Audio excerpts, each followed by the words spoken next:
Druhý díl minisérie. Sebehypnóza a jak ji využít v každodenním životě.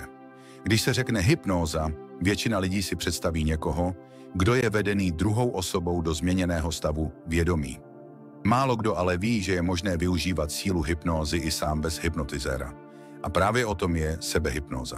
Sebehypnóza je schopnost vědomě vstoupit do stavu hlubšího vnitřního soustředění a uvolnění, ve kterém lze pracovat s vlastní myslí, emocemi i tělem.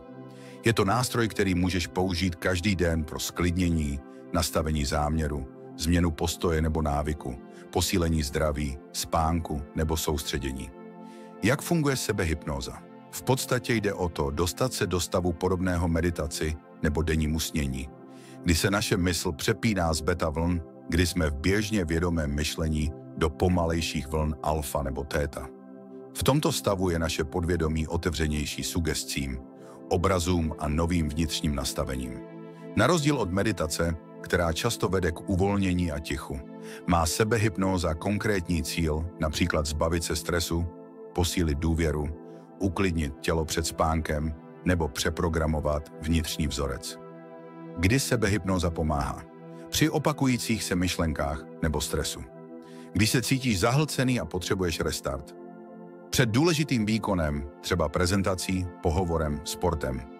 Při práci se záměrem například posílení odvahy nebo motivace. Pro zlepšení spánku, regeneraci, uvolnění napětí. Jak začít se sebehypnózou? Zde máš jednoduchý postup. Najdi si klidné místo, kde tě nic nebude rušit. 5 až 10 minut postačí. Sklidni dech a pomalu začni dýchat nosem, nádech i výdech. Přibližně 4 až 6 sekund. Zavři oči a představ si, jak tě s každým výdechem opouští napětí. Počítej pomalu pospátku od 10 do 1 a s každým číslem si představ, že klesáš hlouběji. Pak si představ konkrétní situaci, kterou chceš řešit. Například, jak s klidem zvládáš stres, jak se cítíš silný, klidný, jistý. Zapoj všechny smysly. Opakuj si v mysli jednoduchou větu. Například, každým dnem jsem klidnější a silnější, nebo cítím se jistý a v pohodě. Po několika minutách se vrať zpět. Počítej od 1 do 5.